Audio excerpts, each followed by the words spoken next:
Did you guys know that there is a brand new walkout strike that will affect a lot of miniature paints as we know it? Really? Correct. Huh.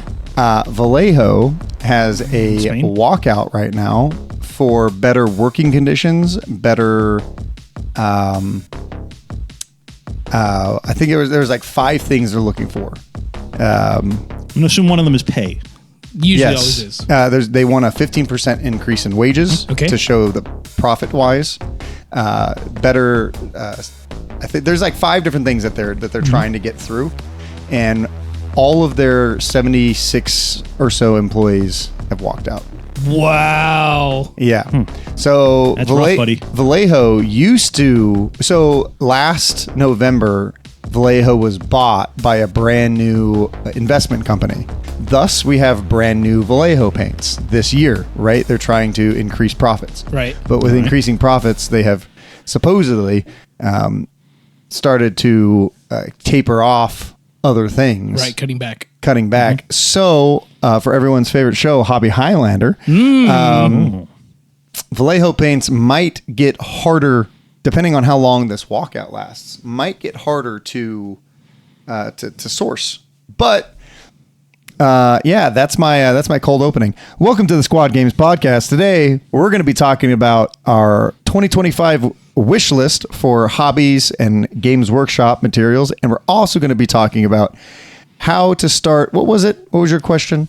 I wanted to see about cultivating a kill team environment out. You know, not all of us live on these huge coastal cities. A lot of us kind of have these scavenged niche games in our game stores, and we're just trying to build up a community. Yeah.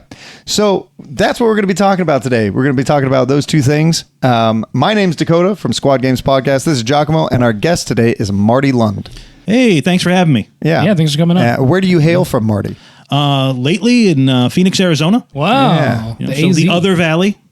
So he drove quite some distance to come here because he had burning questions, and we're gonna be playing on Twitch later today. So Nice. Thanks for having me. yeah, By the and time you guys hear this, it'll be already have happened. it would have already happened. Yeah. Christmas Eve, won't it be? Yeah, So, probably. Yeah, Christmas Eve. It's your Merry Christmas Christmas in advance. Yeah, Merry Christmas. Merry Christmas, everybody. The other thing that is kind of important, right, is the West Coast Championship did just happen. It happened a week ago, and I lost my voice.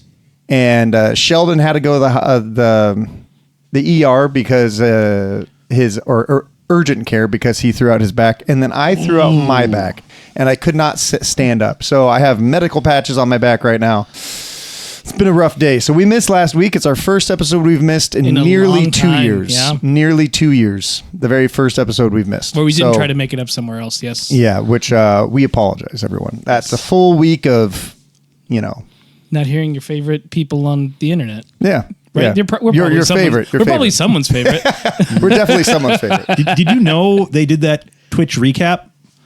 Shows you what channels you watched, and you guys, Squad Games was actually my most viewed of 2024. Hell yeah. Let's go. Thank you, Marty. It's like you're a fan. Yeah. Yeah. Suck it up, get you places. Gets you in the office. In the studio. In the studio. So first things first, when you walked in the studio, what did you think? Is this everything that you thought it was? Is it smaller? Is it more compact? Is it messy? What did you think? No, actually, the camera makes it look larger on the inside. I'm amazed at how much you guys are accomplishing in the space. Yeah, I think this is an 11-foot by 14-foot room. Yeah, it's definitely not that large. Yeah. Yeah. So we do our best, and it's also half a workshop. So with LVO right around the corner, we have been full tilt going straight towards LVO, developing and making terrain maps, map packs, all that kind of stuff. And in fact, our last week's episode was supposed to be on what makes a good kill team map, and I have a lot of stuff about that, but we're gonna have to save that for another day. Because I've been learning quite a lot, and boy, is Volkus very difficult to make terrain for, or maps for. In fact, the 3 objective, it's like the 3 body problem, but book it's series? the book series and the show. Yeah, which I really enjoyed, by the way. Highly recommend. Both the book and the show. I'm about to start reading it. Yeah. Yeah. But I will say that we have a 3 objective problem.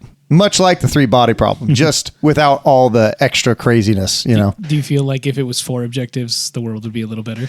4 objectives would be better, in my opinion, but you couldn't use a single dice at that point to track scores, which I think Games Workshop really likes. And I think with 5 objectives, I would love to see Games Workshop go to 5 objectives for Kill Team, and you hold 2, hold more. Easy. Yeah. Easy So if you hold 2 and you hold more, you score 2 points. Classic ITC. That seems suspiciously like what they were doing with Kill Team Arena. Yeah. Yeah. Seems suspiciously good. It was a good idea. When ITC did it, it was a good idea too. Yeah. And elites could still focus just on 3 objectives, which is better, right? They don't need to get 4 objectives. And you could still have secure, so you could still like secure a point, and that point is yours until somebody else takes it, right? You could still have loot and all that kind of stuff. It is, if you hold 2 objectives through your thing, you score a point. If you hold 2 or 3 objectives, however you want to score it, it would be better. For personally, I really hope Kill Team goes to a 5 objective format in the future, because everything right now is so linear. And I do feel like you could draft a heat map on most of the mission packs and just be like, by turn 3, these areas are blue. There's no one standing here, right? Like 50% of the board's empty. So essentially, I'll give you guys a quick rundown since we got into it. A bad map is if an objective, the center objective on the center of the map of both center lines is in either deployment zone. Technically, it's a bad map because whoever's side that is can focus that one and can focus the center objective, and they can put their whole team to one half of the board and focus on those 2, go back and forth, while the other side has to focus on theirs, which is on a far side, and the center one is going to be on the other far side. So now they objectively have to split their teams, which makes worse, right? So really, you can only do a triangular objective. So you'd have 1 here, 1 here, and 1 here, or you'd have to go 1, 2, 3, or 1, 2, 3. Objectively, only having only having 3 objectives makes it so that you can only have so many fair layouts. And when you have Volcus terrain, which is massive terrain, I'm a big fan of smaller terrain. With having massive terrain, I think massive terrain is just bad because there's less variations you can do. Everything's going to look the same. Everything's going to feel the same. You know, one of the other things that I notice is that I really like the Volcus board that comes in Hivestorm, where it has those areas chalked out. Like you guys initiated this originally with a couple of your zones, where you had those lines really well chalked out for your deployment zones. But they're very much committed right now to long edge, short edge, and that's it. In a situation where you might be like coming out of, say, half of a long edge, then you could do more with the objectives downfield as opposed to just running at your opponent. You're kind of both racing towards something downfield and maybe going at each other side to side while you move towards that objective. Yeah. Like there's a lot more play space there. Yeah. Also, I know a lot of people hate diagonal deployment. I really like diagonal deployment. I think it's really interesting. But also with diagonal deployment, it adds another variation of those objectives that makes it more interesting, because right now designing maps sucks. I know a lot of people look at me and they're like, "Hey, Dakotah, I love your maps. Let's make more, make them, do it." You know, and I'm like, guys, point where you can't do it. I'm trying. Right. Math isn't mathing anymore. There's only like so much you can do. Right. Only so many combos before you're like, this doesn't work. Same anymore. thing with Into the Dark, right? Yes. There's only so much you can do, Which because is why until we have a variation in the wall. Exactly. Yes. So there's like things that you can do, things that you can make interesting. Like a couple things that I've been toying with is 1 stronghold, 4 light ruins, or 4 strongholds, because I can do that. Other organizers can't. You know, creating terrain. But yeah, who knows? Is that on your wish list of things you want for the next season? 5 objectives. 5 objectives. I really did love what you guys did with integrating those exploded hatchways from, what was it, Soul Shackle? It was Soul Shackle, yes. That thing sold out so fast, by the way. Like they had to do I think I got on the second reprint of that feature on the Gallowdark map. Yeah, you really have to try and get 3D printed versions of those. There's like free resources that you can get those from, or you can pay somebody to 3D print them. Or 3D printers are also really widely available now. Yes. Relatively cheap. You can get one for like $100. Don't suggest it. I'd pay the premium price so make it easy on yourself. Make it easy. You and your friends go in on one. If and 3D printing is not a hobby of yours, spend the more money, get the easier one. Trust me. Even if it is a hobby of yours, get the nice one. From somebody who owns 3D printers, Giacomo, you gave me one of yours. I would not. When I was learning the Creality, the CR10 Mini, like even I was like, "What the hell is this?" I think it's up on a shelf rack. Yeah, somewhere. exactly. It was difficult to work with. Yeah, I only use easy 3D printers now. Yeah, it's just so much convenience is there. Yeah. So on a couple of our Into the Dark maps, we have a couple of the exploded wall sections. Those count literally just as open hatchways. You could also just rip a door off and just say it's an open hatchway. It works because there's an additional tax to go through a door. It also makes it so that you, when designing maps on Into the Dark, you can say like, oh, I don't want razor wire, or I don't want this near this point, so I'm going to put it here. And usually I put them in like areas of the map that are like non-playable that people typically wouldn't use. Right. But then you can put that there and be like, oh, it's now interesting. Like I don't have to spend an APL to go through the door. I can come to the bottom it's already side, open, or I can kind of see through it if I put a model against it. Right. Shoot through the door. Yeah. Yeah. Yeah. It's very interesting. It's pretty widely well received. The only thing is that people don't have that door section. So, 3D print it if you can. It's also finally something the Grot can just grapple shoot through. Mm-hmm. Yeah. Yeah, true. I miss my Commando Grot. You can still play them today. So we want to get right into this wish list. I guess I went over my number 1. 5 objectives. 5 objectives for Kill Team. Actually, it's not my number 1. My number 1 is 3 up saves for Striking Scorpions. There goes one of mine. It's funny because we bring that up so much on the channel. People are like, are you still harping about that? Yes. Yes, we are. I still think it could be a cool team being 3, 4, and 5. Banshees are the weakest, but they're the fastest and hit the hardest.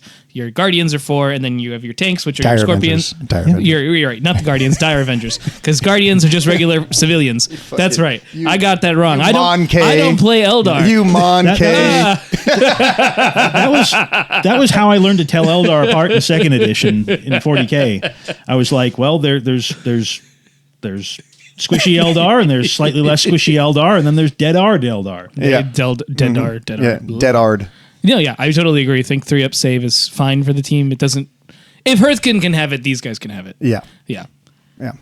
Okay, so I went over my first one. It looks like we all have that on our wish list. Hopefully you do too, and if you don't, you're wrong.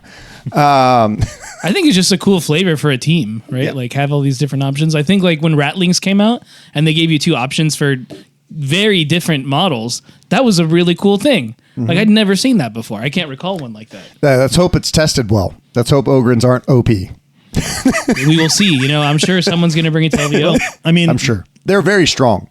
And I think they're really, really strong on Into the Dark. And I have a theory, and that's why me and Marty are going to play on Into the Dark right after this, just to see how Giga Chad busted these guys are on Into the Dark. I think Ratlings are the new Pathfinders on Into the Dark. I'm sorry, Marty. That's a big claim. Well, I'm glad I brought my Hunter Clay team. He's so upset. Merry Christmas to me. I could be very wrong. I was very wrong when I was like, I think Deathcore have play into Death Guard. No, they don't. No, but I think you're more right about Ratlings.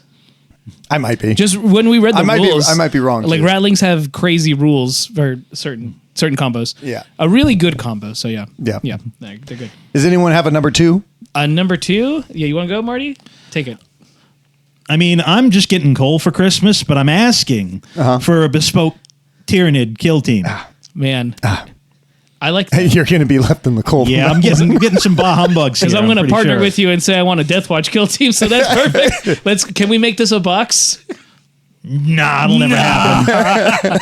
Makes too much sense. If we didn't get Tyrannids versus Terminators, hey, I'm going to throw my hat in the ring. I'm going to say Catachan. I don't think they're going to get a kill team. I believe that more than ours.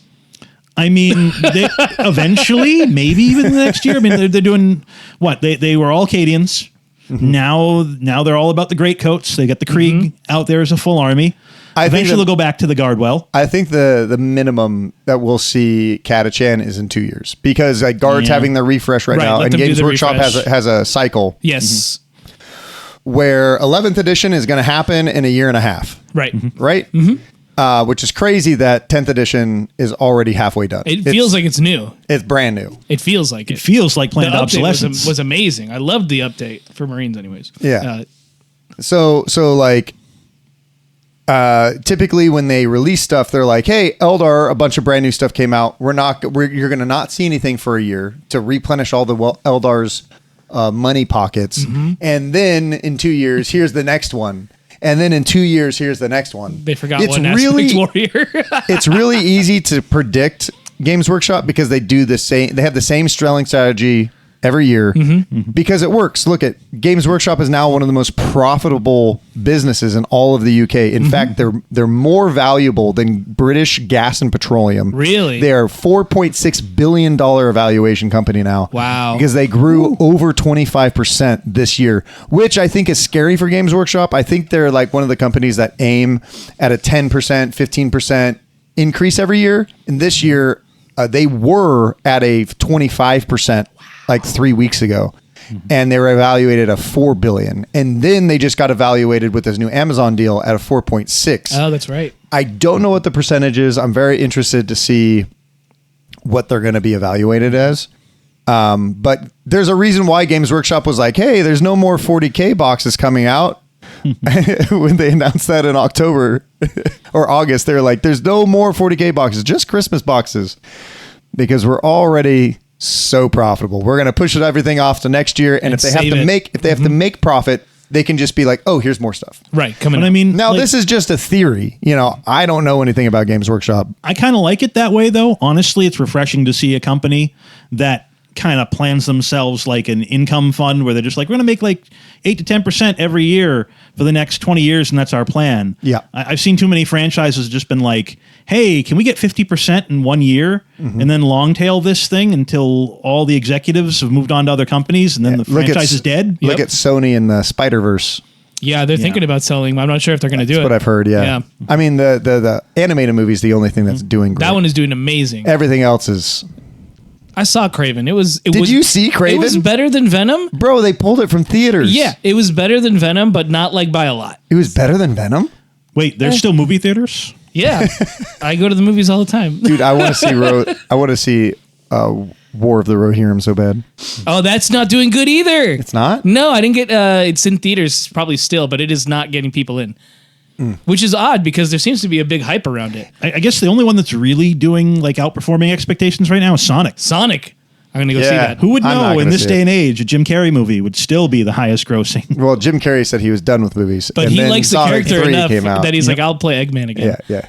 Yeah, I'm looking forward to it. And there's going to be a fourth in the making, by the way. Oh, yeah? Fourth has already been approved, and it's going to happen. Good. 2027. Good. One of the few video game franchises that's doing well. We'll see if Warhammer can do just as good. Did you guys see Secret Levels? I saw Secret Level. We don't want to spoil anything here. I liked it. I liked the Warhammer one. Oh, man, it was cool. It was so cool. They didn't even need to say a lot. It was just, it's action-packed, and that's what I expect. It is amazing. Yeah. It is great.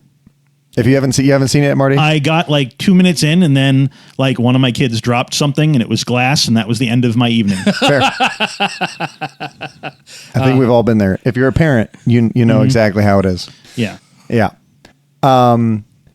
So we kind of went down the rabbit hole. So we have our kill teams that we're looking forward to. If you have a kill team that you're looking forward to, put it in the comments.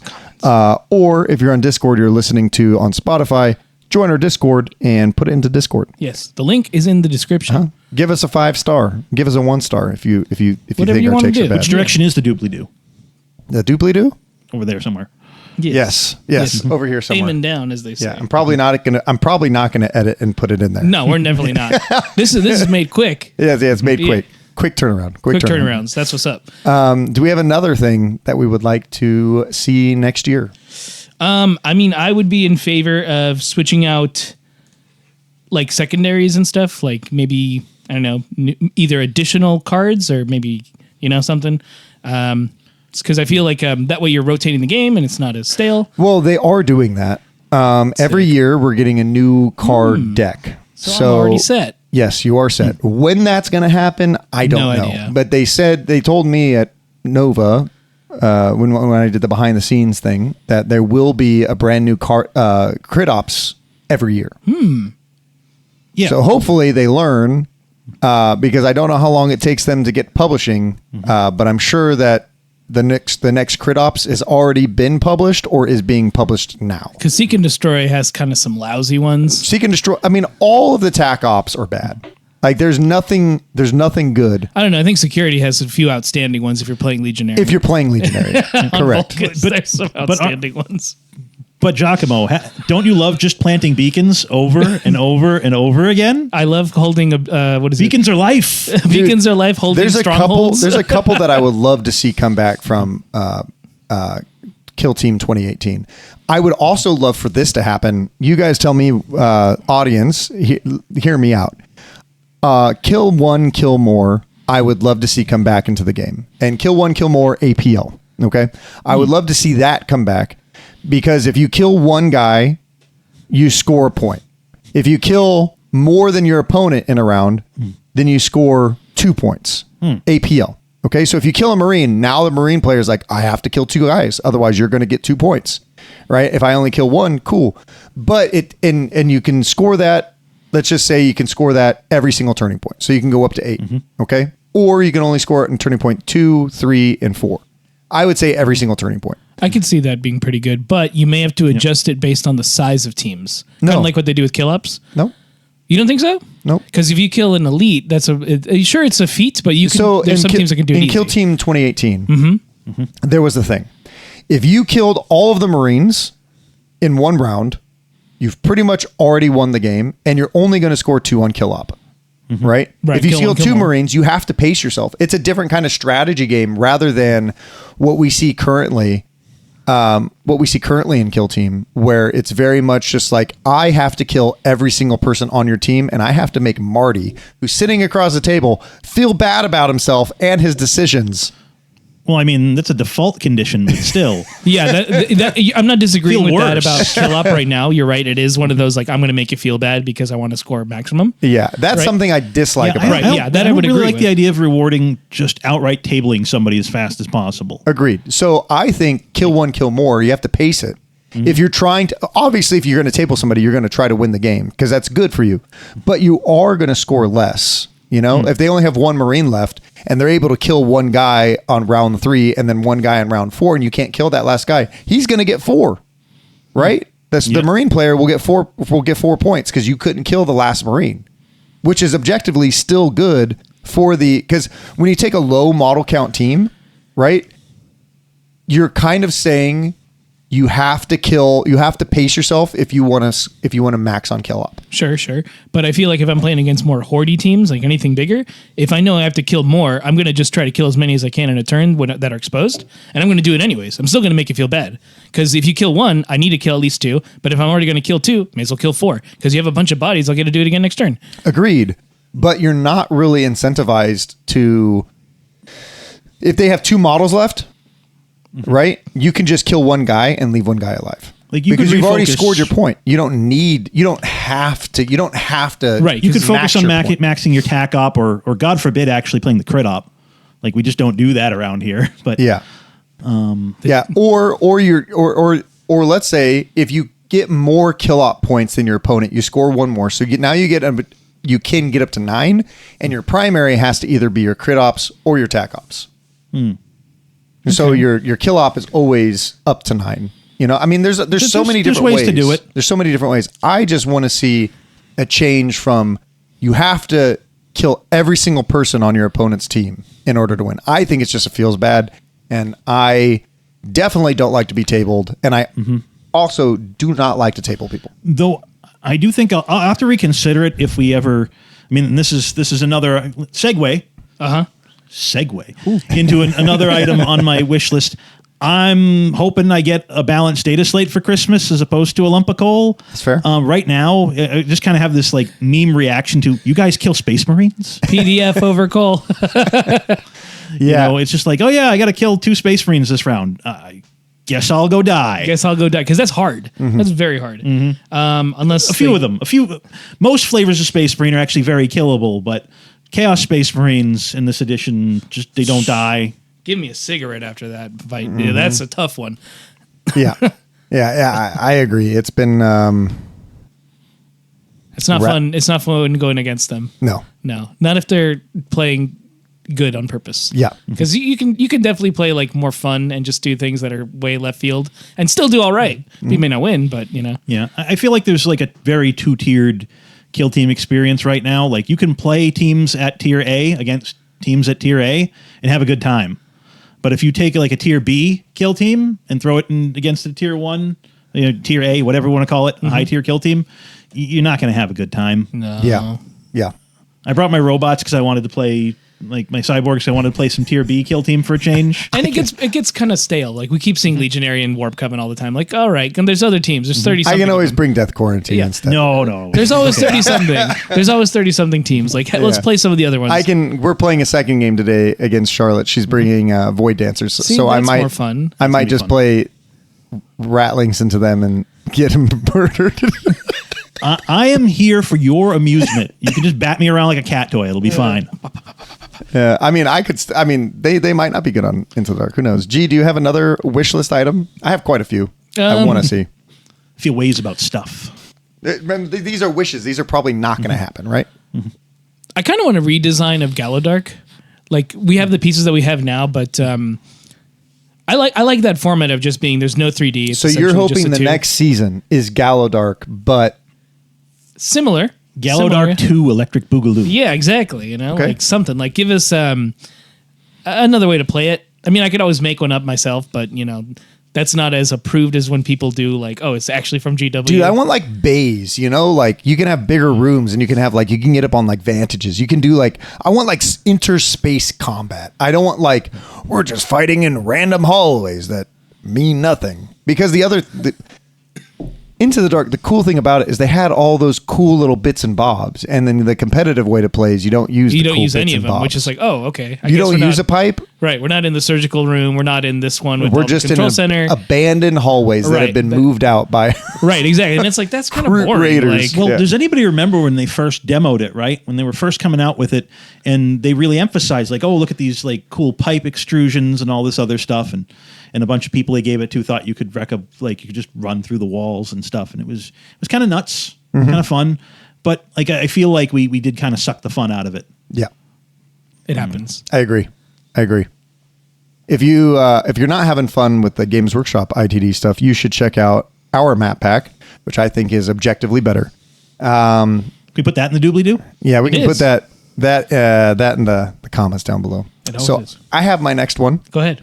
I would love to see Games Workshop re-release their paints in dropper bottles. Never gonna happen. Wow, bah humbug. I think they have the pot market, and they know it, and they probably also know that eventually it dries and like it's seriously, worse. Games They're gonna sell Workshop you has it. been having me twist, pop, Use screw a whatever knife. these pots and have them dry out and have to buy more of them since like 1994.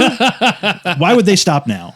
I mean, you're not wrong. But hey, this is a wish list, right? I think we can all wish for that. You're right. You know, I would wish for that too. Hey! Yeah, there you Yeah, go. no, You're I absolutely would right. too. You're absolutely I right. actually have been picking up some of the new Army Painter Fanatics line. Last LVO, I got to meet some of their team over there and people, and I was just kind of like, you know what, I'll give it a shot.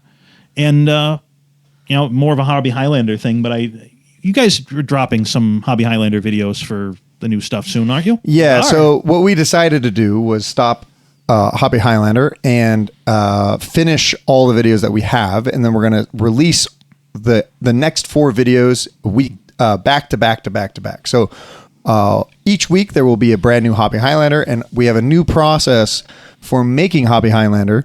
So we should hopefully be able to get them turned around a lot faster in the future. Yes. Gee, where are we sitting on Hobby Highlanders? We're on yellow. You already finished? Yeah. It's a rush project. Okay. Yeah. All right. It just takes more time. So Looking forward to it. which ones do we have pretty much done edited? So we have blue. We have war paints. We have red. So we have war paints versus all Hobby Highlanders. So it's 6 Hobby Highlanders up to that point. So it's all the 6 colors for into the Hobby Highlander. I guess we could say season 1. If we'll restart at season 2 with the new stuff once this is all finished. Exactly. Yes. And then we have what are the next 2? So we got Warpaint Fanatics. Well, we have blue. That's already mostly done. So we got Warpaints up. We got red, and then we have yellow. Yellow's in production. So you finished red already, huh?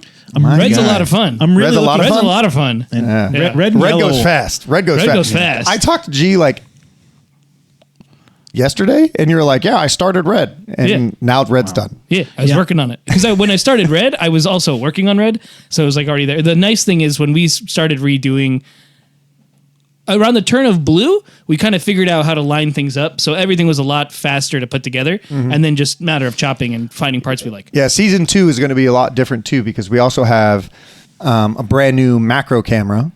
We actually have a whole nother camera entirely, so we can actually have close-up shots of us painting and stuff like that. Using little tools and everything. Yeah. Exactly. Yeah. That's awesome. I'm really looking forward to yellow. I find yellow is just like the place where paint lines go to die. Yellow. It's a hurdle. Yellow for me was the most exciting. Me and Giacomo both play Imperial Fist. Yep. Oh, yeah. Yellow is very close and dear to our hearts. Absolutely. And honestly, I had my favorites for yellow. I have my favorites for yellow. And yellow has one of the worst paints that we've ever tested. Ooh. One of the worst. And it could be still a high quality paint. It just doesn't cover. Yeah, I And personally, You'll see if when you it see takes it. 20 coats to cover something, That's not the color you want. I don't want to use it. Too much. I remember Like, when I was you young. can have a high quality paint. You can have whatever marketing ploy you want to spin behind it. I want a paint that functions. Yep. Back in my day, I just remember the whole thing with yellow was you have to stain it over and over again on white, or you're never going to get a vivid yellow. Any of the yellows that were like had enough that like either you get a really desaturated yellow if you didn't go hard enough, or you'd get just too thin and nothing would happen. And I tried when I first stuck my toe into the Games Workshop waters. It was Space Wolves. Yeah, not big on the freehand, not big on the Andy Chambers style of all those iconography. It was a disaster. Yeah, I definitely would say that our yellow episode has one of the most surprising results. So does red, but it has a really surprising result, I think, and a brand new favorite yellow color. That yellow is a good color. Yeah, very good. So hopefully we can help you out. We can help Marty out. But he's going to have to wait. And then we continue testing paints with, and hopefully Vallejo strike is over, and then we can get colors again. I mean, right now we still have them. So if you can get yourself Vallejo colors, start buying them now. Yeah, buy them now. Buy them now. What's interesting is I was reading in a Spiky Bits article, and they're saying that stores are starting to liquidate Vallejo again. Right, which was odd because it's been very difficult to keep a restock. Right, you know? so they don't want to have it and then just like half-empty racks are just a terrible experience in general for retail. What are you going to do? It's like, oh, so you guys don't carry product, and then you just walk away. Another interesting thing, we got on a huge tangent here. Another interesting thing is Tooth and Coats. They sent us their entire paint range. We have everything. Ooh. Right? And what's interesting is that here in the States, they really only sell Wave 1. So everyone thinks that they're like this tiny paint line. A tiny paint line. They're not. They have like 180 colors. Yeah, dog. They got how many now? What, 3? 180 colors. Yeah. 60 sets of paint each one. And my gosh, they're good. Pretty good. So if you've seen the orcs on our most recent battle report, everything except for parts of the green were used from that line. Yeah. So to test it out, and it's an enjoyable experience. Yeah. So we're filming a very slow Hobby Highlander that we are both painting teams with only paints from a specific range. So my Corsairs will only be painted with Tooth and Coats. I will choose another team that will only be painted with AK, so on and so forth. And then we're gonna debut them, show them, and we're gonna talk about like. Because when we paint with like 50 colors, you know, so you get a really good like feel for the range. Yeah. But it's going to be a long time in the making because we have to finish teams and get stuff out there. It's going to be fun time. It's a lot of fun doing it. You know, flip side of painting an entire team, I'd love to see a couple of people like you and like Giacomo and Dakotah doing multiple models in the same line, like multiple orc boys or something, in those specific paint ranges to see how your styles work with the different, and change with the different ranges you have at your disposal. Like, would you paint an orc boy the same way with AK as you would with Vallejo? I think what's interesting is that one of the things that we've noticed in the painting stuff is not every paint range has the same hue. So you have to change your painting style because not all of AK greens are the same as Too Thin Coat's paint. But Too Thin Coat's is very similar to GW. That's probably the closest match. Yeah. I think they did it on purpose, right? Right. And then you have like Army Painter, right, which has like almost every color known to man. But they're really desaturated on some of them are. Some of their browns, some of their blues, some of their reds. Like, what's difficult is actually finding, like in our blue episode, it's difficult to find a true blue because they're poisonous. Like if you want to go back in like old timey paint, like the truest blue, or just like deadly, you can't even buy them anymore. But those are like our visual standard of what is true What do they blue. use, like Nightshade or something? I think it was like some sort of heavy metal. A lot of them. Oh, so yeah, it's even better. Yeah. And those paint liquors are Yeah, really like me. dying here. Oh yeah. So like, but what's interesting is that like when we're painting with blue, like I would pull out a bottle and I was like, oh, this looks just like this color. And then like some of their paint pots are like not translucent and they're not the same color. So when we're testing paints, sometimes it's like, we just kind of pull the best that we can. It's not like I'm going online and being like, what's the truest blue of this line? No, I go to the game store. And we look at it. We pull them when up. You go there. Yeah, you're like, all right. They no longer make... I used to paint with Enchanted Blue. I loved Enchanted Blue. Not a thing. Like back in the day when Cote d'Arms made Citadel miniature paint, right? I loved Enchanted Blue. It's one of my favorite colors. That color doesn't exist anymore. I have a pot of it still. I think it's dried. Put some mediums, try to rip it back. But like finding a real blue, because Games Workshop doesn't sell a real blue. That's actually something I hadn't thought about a little bit. They're all desaturated like, or purple. And my perception of what neutral blue, like medium blue, is in my hobby experience is so dictated by ultramarines. Yep, that is. I'm like, that's not true blue. That's not even like any other context, that's not. Right, that's like this McCrag color. blue is not real blue. Yeah, McCrag blue is a very purpley blue. Darker like denim purple blue. Which makes me sad, by the way, because I really tried with my Cantor and everything else to do a nice set of Crimson Fists, and people like normies are just like, are those ultramarines? And I'm like, no. They do use a lot of similar base colors, so I get it. Yeah. Well, the other thing is you don't get when you start highlighting them, they go from like really dark blue to, oh, it's a lighting effect, but they're really this blue at the top. And then you're just like, okay, so just badly painted ultramarines with red hands. Yeah. I hate my life. And for me, I think it's really unfortunate that that Hobby Highlander or that these paints and stuff like that, like the Vallejo is having a strike because we haven't really got to talk about on Hobby Highlander. That's one of my other things. I hope that Vallejo gives into the demands of their workers, gives them a 15% raise. They could raise the price of their bottle pot. I don't care. I'll pay the extra 50 cents. I'll pay the extra 50 cents, the extra buck, like whatever. I get a lot out of it. Yeah. And pay your workers, make sure their facilities are safe. They don't have like proper showers. Supposedly in a chemical paint factory. Right, exactly. Yeah. Yeah. So I don't know if any of that's true. I saw a Spiky Bex article. I thought it was crazy. So that's one of my wish lists is that I hope that the Vallejo strike ends swiftly. Right.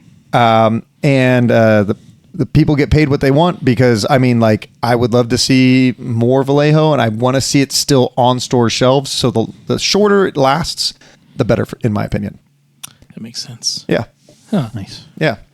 What's do you guys have another one? Yeah. I hope GW refreshes their paint line because realistically, everyone who starts the hobby, here's your box of start collecting Space Marines. Bottles.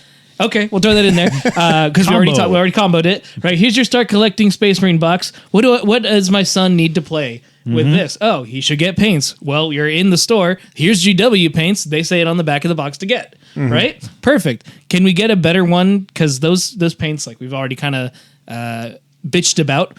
Does GW even make primer in the pot anymore? No, they stopped doing the primer in the pot. That's the most miserable experience in the world. Awful. Like they show you and they're like, oh, put the blue over the blue plastic, and you got to put like 3 coats on just to get paint to stick. Games Workshop has some of the best primers, in my opinion. And to me, it's it a great also game. has some really good ones and stuff like that. Like I love Chaos Black. But I don't care what people say. Yeah. Applying their base paints to raw plastic like they do in the Learn Painting kits, that's Wrong. That's just kind of Do not being do like, that. yeah, You here, gotta play buy with the a spray nail can. gun, kid. This will be fun. Yeah. So I think their contrasts are still dope. Oh, they yeah. don't need to change that. That's one of the few ones that like came out. Those can stay in those pots. 100%. They don't need it. I've been trying to move to the dropper bottles, but Not for every time I contrast. want to contrast, Just and keep it in the pot. Like I've been a little bit hesitant about the shades here and there because they reformulated some of them. But like what I used to use Null Oil for, now I just use a thin basilicanum gray. That works. I get pretty close to the effect. Yeah, well, Giacomo, you've been really liking Monuments washes, right? Yeah. I think they kick a lot of butt. Yeah, because he's finished a full team with just Monument. Yes, that was Night Lords. Yeah. Yes. But I swear by the contrast paints, man. Those keep me coming back every time. I would agree. Because again, like, you have Mephiston Red, which is a pretty good color, but like it has its own problems. And GW kind of just doesn't really have to improve because they're like, it's our toy. We tell you what to use, so you're going to buy that anyways. I guarantee you they're probably working on something. Right. They have to be, right? Yeah. That's what I'm hoping for, because I loved a lot of the colors. We've seen like them start to formulate new stuff with a new medium already. So like we've seen like Nolan Oil got reformulated with some other stuff. People are saying that some paints are kind of changing a little bit here and there. They look lighter in the pots, but they kind of dry the same. So like I could easily see Games Workshop taking that plunge, and hopefully like the Games Workshop still makes amazing paint. They do. Just certain colors I would like to see have better coverage, or like if you don't have better coverage, you better have the best hue. Because that's the other thing is like sometimes paints, we want a better hue of a paint rather than something else. But that's besides what we're getting lost in the weeds. Yes. So that's what I want. Just something that's a little nicer if they're going to do it. Because it's insanely accessible GW paints, right? Like you're always going to find it in the Games Workshop or at the hobby store. Can you beat Imperial Fist Yellow? No, That's a crazy I yellow. wish I started painting with that color. Bro, it's crazy, bro. I know. Go, and another one. Can you bring back Everland Sunset spray cans? I know. I know Colorforge has theirs, and we have it in the U.S. now. But dang. I'm trying to get Colorforge as a sponsor for LVO. That'd be pretty dope. Trying to. Nice. How about, do you have another one? No, you took my 3-up save for striking scorpions. I only brought 3. I have a couple more. If you don't have any more, if you don't have any more wishes.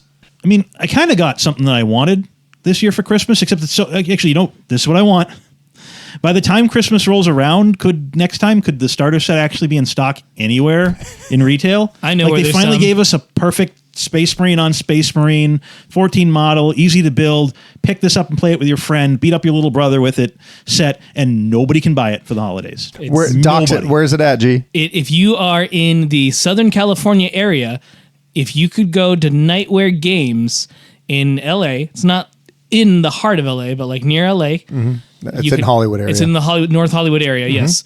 You can absolutely get it. They had a bunch when I went to buy mine. Like they had 6 or 7 on the shelves.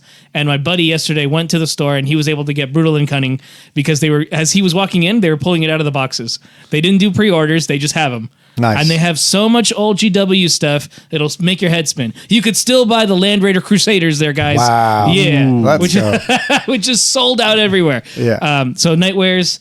I don't have any affiliation. Squad Games is not an affiliation with them. I just really like their store. So if you're out there, feel free to swing by. It's an old store. It's an old store. Yeah. Yeah, they are old as hell. Like they still have the old catalogs where you could buy bits, like that stuff, even though you can't order. Yeah, it. they're old as like Dante. Dante's like the oldest living space. When it comes to like game stores in LA. Yeah. So please, if you can go out there, that's where you can get it. If you're looking to get it, hopefully it's still there by the time you go and this comes out. I have another team wish. My next wish would be I want to see Emperor's Children coming out. I'm not an Emperor's Children person. In fact, I'm an Eldar player. But I would love to see what they kind of do with some sort of Emperor's Children team. Like I mean, or Corn. So imagine if they released like a Bloodletters / a Berserker team. You know, I can see that. That'd be crazy. You know, I just want to see another Space Marine team, but I think having there's so many rumors floating around about Emperor's Children coming out. Oh yeah, I mean, at this point, with how much we've already seen, it's like when it's just a matter of when it drops. I mean, they're doing it 12 Noise weeks, Marine right? Kill Team when? Yeah, It's 6 dudes. Yeah. Well, I mean, they could do like Slaanesh cultists too. You know, like They could do kind of like what Warp Coven does. Yeah. Yeah. Mix and match. What are Slaanesh numbers? Does Slaanesh have 2 numbers or just 1? Are they just on 6? Are they? I think they're special number 6, I believe. I always thought they only had 1, and then I got the whole thing with They'll have Plague Marine Kill Team being 7 and 3. Yeah, 7 and 3. That surprised me. Their special rule will be if you roll a 6, you automatically retain 3 crits or something. Cool. Could you imagine? Brutal. Yeah, that's a good wish list. Is having more of those kind of specific teams, and give us hero teams. I know people say like, well, we want to play whatever Hero you want to teams? design, but I don't mind hero teams. We like to reenact things. Kill Team's a nice place to put it, especially on smaller elite teams. Like I remember one of the issues with Noise Marines between editions was the whole, these weapon profiles are complicated. Let's just turn it into sonic weapons, and they genericize them because it was too fiddly for certain iterations of 40K. Well, you could still do that. You could have like sonic weapons for 40K, and then you come down to the Kill Team level, and you get to the granular where you're like, okay, the giant guitar of death, right? Does this? Does something completely different than the bagpipes of doom. And you can really ham it up when you have a small enough Kill Team.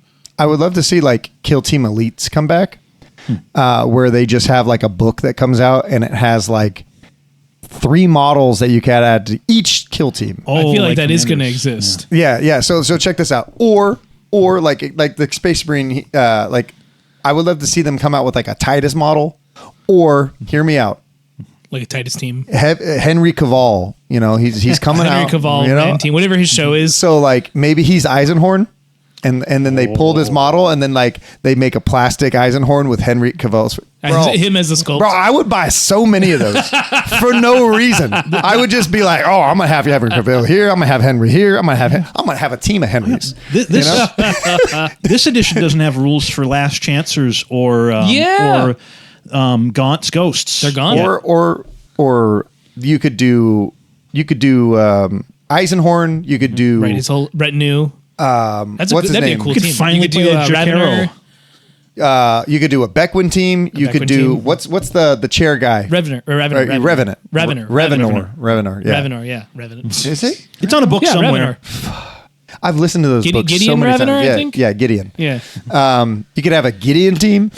Like I understand that Kill Team is like, hey, we want to push like these obscure models to have people play and buy that we're just like remaking. And you are the hero. That's what they did with the Inquisition. They're like, you are the Inquisitor. No, I want to play the cool Inquisition. Yeah, I want to play the homie with the power sword and the psychic powers. I don't want to play the homie with a dumb pistol, a skull, and a book. Okay? Can you imagine Cortez uses with a book? Cortez with a bunch of Grey Knights? Yeah, and he's like, yeah, I'm not wishing for Kill Team Commander to come out. I am hoping that we get Kill Team Hero.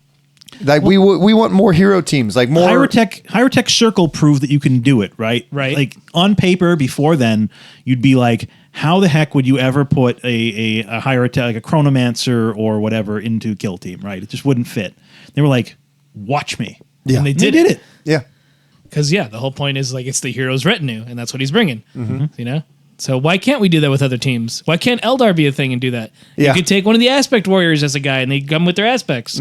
That'd be cool. Yeah. Or another cool Eldar team. I'll put one out for the Eldar, For the okay? homies. Because I'm a big Eldar guy. I want to see a Spirit Seer and 5 Wraithguard Whoa. as a kill team. As an elite team, I can see that. As an Elven elite team. Some big rocks. And give me a cat. With an elf cat. Throw that links in there. Yeah, absolutely. Make a 7-man team. It's going to be an elf cat, a Spirit Seer, and 5 Wraithguard. And you can build them either with the Wraith cannons, the Wraith D cannons, or the double swords, And the or the axes. sworded axes. Yeah. Bro, I would go so That'd be ham a pretty in that sick team. I would play elites.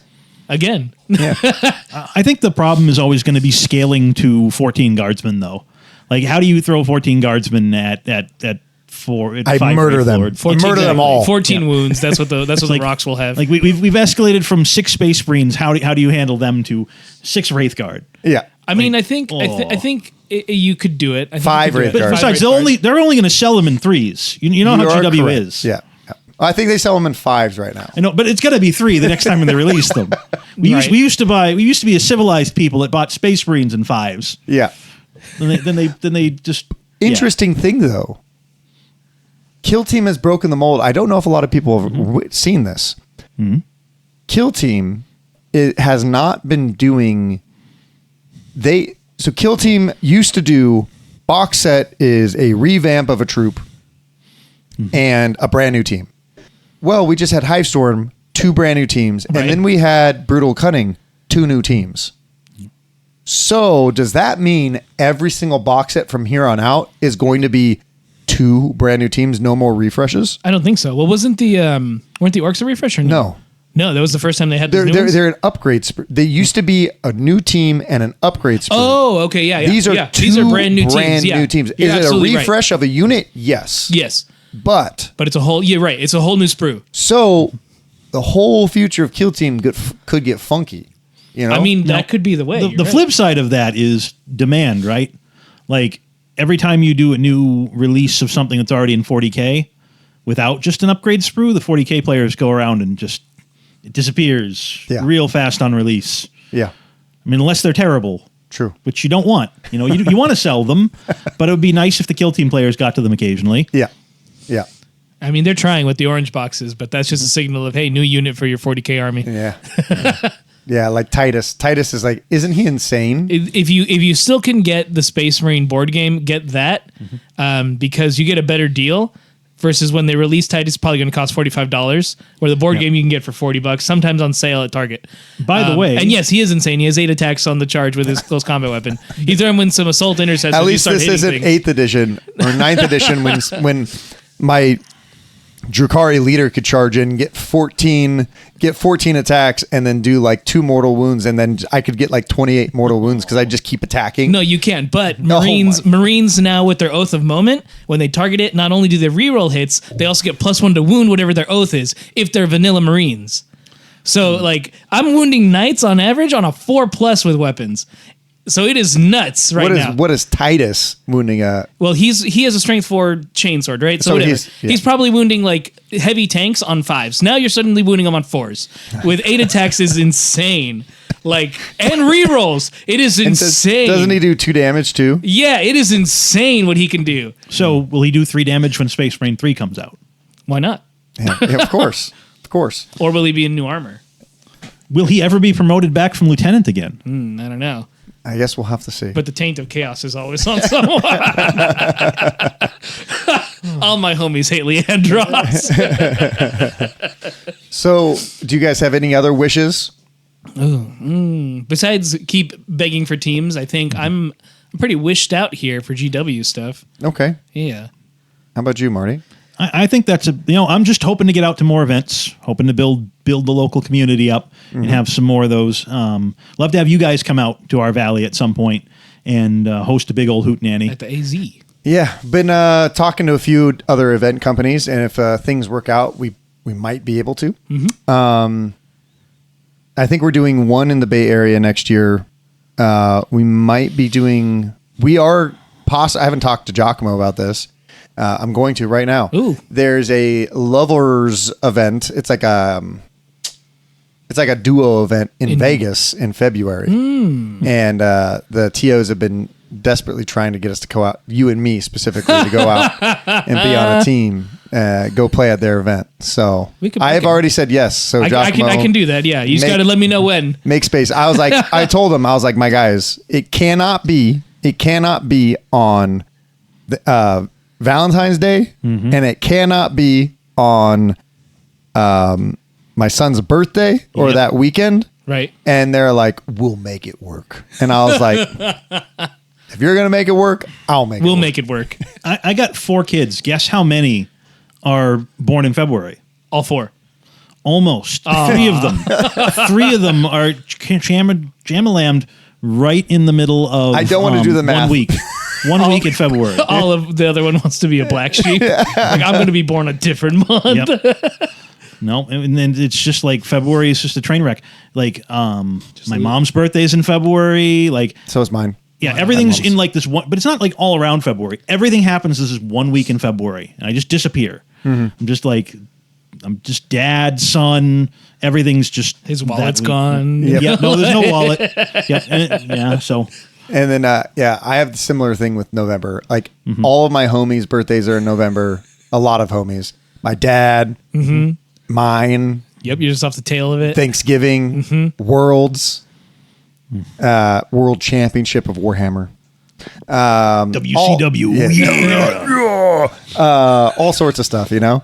So, your last wish on your wish list is to grow the Arizona scene some more. Or if you're listening, this is probably the part where you're going to want to tune in. I'll probably have to put a thing right here. So Take some notes. People going to be like, I don't care what these Jabronis. want, right? I resemble that remark. He resembles that remark. Didn't we talk about it on stream? It's like a ham. I don't know what jabroni means. Aiden told me to look in the camera. I was like, what is a jabroni? He's like, look in the camera. I looked in the camera. He said, that's a jabroni. And I was like, all right. Thanks, Aiden. Yes. Battle report I really need to put up on Patreon. It's a really good one. It'll get there for you guys. Yeah. So, yeah, you know. Melee Vet Guard versus Hearthkin on Into the Dark. Ask you a question. Yeah, I'm going to ask you a question. It was a cool one. I liked it. It was fun. Yeah, It you was had, fun. you had a cool trick shot, which I won't spoil, where it happens. Yeah. Very lucky. It was very lucky. Yeah. Very cool.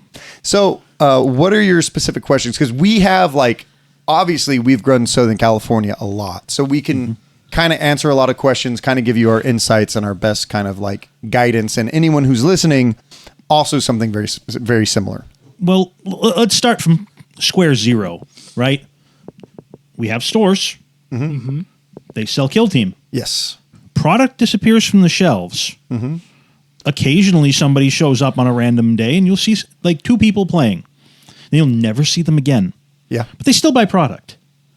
And it's just one of these phenomenon where it's just it's really hard to get a regular day. We have people come up. People are scattered among stores.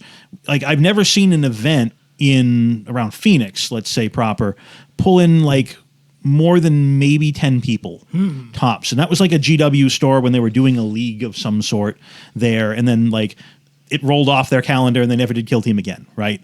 It was just these weird phenomena. I see more going on in Tucson. I visited down there a couple of times and stolen people's lunch money. I have a reputation. It's okay. Marty the murderer. I showed up twice, got really lucky. I won 6 consecutive games total over 2 encounters. Now I'm the boogeyman. He's a pool shark. The Arizona. But Arizona Sun Shark. they have something kind of working there where they rotate between a few different stores, right. And they have a fairly active Discord, and they can make things happen. But that's still a 90-minute drive for me and most of the people I know. And we have a much larger population center in Phoenix. Right. We got several universities as opposed to one, but we can't get it together. So there's a couple things. So you kind of have to have somebody or a group of people. I see usually a group of between 4 and 5. You can go down to 3 or even 2, like me and Giacomo. And because originally it was just me and G. I had an idea to grow the scene, and it was to go. How we first started from ground zero was we wanted to rebuild Kill Team after COVID, and our vision was to reunite people after COVID, because a lot of stores are very selective and they don't want to share people, right? They want to keep people in their own stores, right? Right. So one thing that we would go to stores and I'd be like, hey, I'm trying to reunite the Kill Team community so we can do games at different stores or do a traveling league at different areas and different stores so we can get people traveling different areas, get people traveling different stores. Not every store is open to that. Some stores are just my players and my players, get out. Yeah. You know, that happens, right? But that doesn't mean you can't go on their socials and be like, hey, I'm going to be hosting a kill team night on Thursday. Cool. Next door, I'm going to be hosting a kill team night on Thursday. Cool. Even if you only get 1 or 2 people, you can be like, hey, I'm going to go to this one next Tuesday or Thursday. Can you tell your friends to go to a different store? Sometimes you'll get some, sometimes you won't. We also started a tournament circuit pretty early. And the tournament circuit kind of let us connect with certain people. And selling Kill Team to people and building a scene is all just marketing. So if you come in with a good plan, you could come up with you can come up with something. It was all untested, right? So like every single week we would go to a different game store, try to find Kill Team players here and there and be like, hey, you come in with a good culture, because that's another big thing, right? You come in with a good culture, you come in with a good mindset. You don't go in to stomp people, you go in to teach people, and you're like, hey, it'd be really mean a lot to us if you ended up going to one of our tournaments. If you can't go to our typical tournaments, if you could only make one event a year, just come to the All Valley Team Tournament, right? It's not like a stereotypical tournament. It's very it's a team tournament, so like you win and you lose together with your friends. If you don't have any friends, that's okay. You'll make them when you're there because we'll put you on a team, right? And we kind of did 8 months worth of work. We ran 4 or 5 tournaments. We went to different other people's tournaments, and we would talk to the Kill Team players there and try to get them to come to ours as well. So between having a good culture and running good events, because there's something said about running events, because there are some tournament organizers that have... I'll be judgmental because this is where my competitiveness comes from, right? Have inferior events or events that are not player friendly, player centric, or they don't care enough to make them the more you put into your events, the more time that you put into your events, and the more people will see it, the more people will know that you care. If you just run an event like a game store, like we see this at a lot of game stores. If you just run an event and just like, hey, come in, we're going to have some terrain. This is like any other event that we do. It's going to be a bad event. No one cares. Like people will see that you ran an event. You're like, okay, that was just a tournament. Yeah. We have our own terrain. We have our own trophies. We have our own things. We have our own packets. We have our own maps. We divest so much time, so much effort into the game. And people see that. And typically, not all the time, but people are enthusiastic about it because we understand the game. We understand what players want. We've been to events. We went to an event. A team event that we got 3rd place Renaissance. And they gave us a flippin'. This is not PG-13. Just one. They gave us 1 cup for a group of 5. And I was infuriated. I was like, I don't fucking want it. I could make this at home. What did I spend 2 weeks doing to get that I have to split with 5 people? Do I shatter it on the ground? No. Do I take a small piece? Yeah, I was really mad. Going to events, not having enough prize support, going to events that just has painted foam as terrain or not even painted foam. Sometimes they had to make it because they had to make one more table. I came in with a very specific mindset. All of my terrain is going to be painted. Has to have 3 colors. Otherwise we won't run the event. All of my terrain, we're gonna care enough to make sure that we're as up to date on the rules as possible, right? And like that simple thought process of I'm gonna have prize support that I'm gonna make good prize support on a laser, right? I'm also gonna make terrain and have it all painted. Those 2 simple things, I'm already beating the majority of events. Those 2 things. How many times have you been to a game store that they're running Octarius and they don't have Octarius painted? Right, it's just great. They don't have other things painted. I have seen certain events of certain people that I will not name on this podcast because they are too big, and their stuff is not painted. Okay? It's infuriating. Because part of it is the immersion and experience of like my little plastic soldiers fighting, and when it's gray, it's like you just pulled it out of the Or box. it's just sprayed silver, or it's just sprayed gold. It's infuriating. If you are requiring your players to paint their models at 3 colors minimum, your terrain should be 3 colors minimum. If you are not requiring your people to paint models, then you don't have to paint your terrain. That's fine. But we have a higher quality. So it's between quality, it's between culture, and doing the footwork. Our first 7 events, we had less than 14 people. First event was 7 players. And that was over 8 months. It is the long-term goal. All Valley Team Tournament was the next event. We had 47 people. Because we spent the weeks, we spent the hours, we spent the time unpaid, losing money, going to gas, driving 90 minutes to game stores, driving 2 hours to game stores. There was one time in Orange County on that first year where I found out they're having a kill team day. That is a 2-hour drive in traffic for me. I drove 2 hours to Orange County at the drop of it, at the drop of a penny, just to go meet 8 brand new players. Not a single one of them ever came to a tournament because they're all narrative players. But that is the kind of commitment that you have to be able to put to have a centerpiece, because that centerpiece is going to be going to be that group that people are going to want to draw to. You don't want to have like the super sweaties in there, because super sweaties will form their own group. Right. They'll always be there. Yeah. Right. You want to have those community leaders that are pushing good culture, that are pushing good stuff, that are pushing leveling up your experience of a game better than game stores, better than other stuff, with fun friendliness. And I found it fascinating, like kind of as an outside orbiter. Like I'm kind of like Halley's Comet, right? I just kind of swing around SoCal every like once in a blue moon. I find it fascinating how you have subcultures here inside of your sphere. Like Kel Team's a great example, right? I showed up years ago in like in San Diego for like a GT that had a Kill Team event on the end of it, and there's like people in purple vests. There was a banner. There was a guy with his kids, and they were just all hyped about it. And it was awesome. And then in the last round, Kellen stomped my head in with novitiates, and some things never change.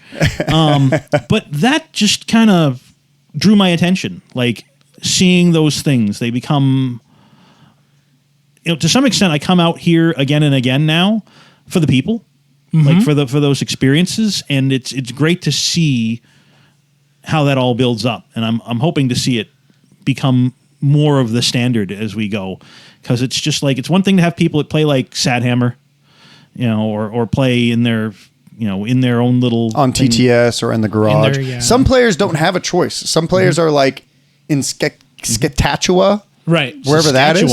Yeah, wherever that is. Somebody's there living. Shout out to Moose Jaw, by the way. Yeah. And you don't have a choice. You can't grow the kill team. You can't grow the game. In some places, it's just not going to catch on as much. I'm like the 6th largest city in the United States. What the hell's my excuse? You should be able to grow it. Like if you look at the East Coast, they're right in a city. They grow it because they're right there. Metropolitan area, traffic is everywhere. Yeah, you're going to want... So main thing is get a good core of like 4 people around you, right? Because we all have lives. We all have kids. Yep. If you can't make it to the game store on one day, maybe one of them can. So on and so forth. You can trade off, and it's just kind of like footwork, and it's going to be like that for a while, and it's going to be growing really slowly, and unless if you get lucky and you find somebody else who's already kind of doing that, and then you can kind of like absorb them or join forces. But the worst thing is people that I do not get along with, Dakotah Luster does not get along with, or people who have a mindset of there's only so much pie in the world, right? I've come to butt heads with these kinds of organizers, these kind of people in the community. When there's only so much pie, this is mine, that is yours. I do not get along with those kinds of people. My thing is, why is there only so much pie? Can't we just make more pie? Yeah, you just go from Kroger pie to Costco pie. Yeah. we can be baking pie while we're both eating it. Right. You know, and look, there's more. Wow. Right. Okay. I took a little bit more pie this time. You can have a little bit more pie. Right. You'll get it next time. It's never going to not be there, you know? Yeah. We can't, like, we don't have events in the East Coast, for an example. Like, there's no way we could do that. Not yet. Not yet. But we have people who do it. And that's awesome, right? Like, why can't you do Arizona, right? Like, we don't have a foot there yet. Like, and start building it. There's no reason not to. Yeah. You know, wherever you are. And we can always try to help you in any way that we can as well. We have the resources on the website for that reason. I've had multiple organizers come out and ask me questions, and we kind of give our philosophy on like how to kind of like help that kind of stuff, right? How to run a good event, so on and so forth. But you don't have to run at events. You can, you know, but it's a lot easier when you have a 3D printer, or you have somebody who does, or you have somebody who has access to a laser cutter or something like that to make. I'm doing a mental inventory right now of the people I need to assemble this team. Right. Like, I need the guy with the Trans Am and the guy that's afraid of flying in helicopters. There you go. Yeah. So I think there's definitely like the biggest thing is culture. You have to develop a culture. You have to develop something that is a little bit more competitively based, just because, and it's also like teaching people that competitiveness is not a bad thing, because there are a lot of people who look at events, a lot of people that look at Kill Team, and they think like, oh, just competitiveness, or like, I just want to play alone at home, and that's cool, but the game is never going to grow. Like, we have to come together at some points of the time. We have to come together to try and show other people stuff, right? And here's the thing. You're going to have a couple ding-dongs in every... It's going to happen, no matter what game. There's always a ding-dong here and there. Takes all kinds. Yep. So, like, developing a culture, developing that, and putting the time and effort into growing is some of the most base costs. Because if that time has never been put in, the scene will never grow. Right. Right? If somebody devotes their time and tries to grow it, it'll start to grow, and then it'll just start to take off. Like, for instance, Kel Team, you brought it up. Kel Team started off, and when we met them, it was just... With Jimmy and his kids, right? Jimmy, his kids, and... Kevin? Yeah, Kevin. And Kevin. Slowly, Kill Team has been adding members. Kel Team has been adding members and stuff like that, right? When the scene grows more, they're growing more. Same thing with Bats. The Bay Area Tournament Squad, in the more that they're running stuff, the bigger that they're growing, and they have a different culture than Kel Team. We have a different culture than Kel Team, right? But they all come to our events, right? We have people in LA who have like their own kind of like little friend groups and teams and stuff, and you have to be able to facilitate that, right? Like, you need like that person or that group that's willing to just help facilitate and bridge the gaps. Because, for instance, let's say you get a 14-person, 20-person group in Phoenix. Okay. Well, you talk to the Tucson guys. You're like, hey, I'm going to come out to one of your events.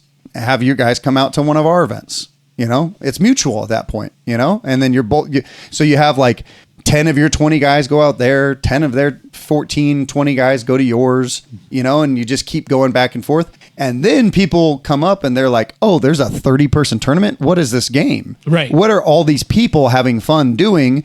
And from that point, it's just exposure. So people start seeing it more. Also, it's the game. The game has to be good. Yeah, of course. Obviously. Right? We're assuming in the perfect world, the game is working fine. Yeah. Yeah.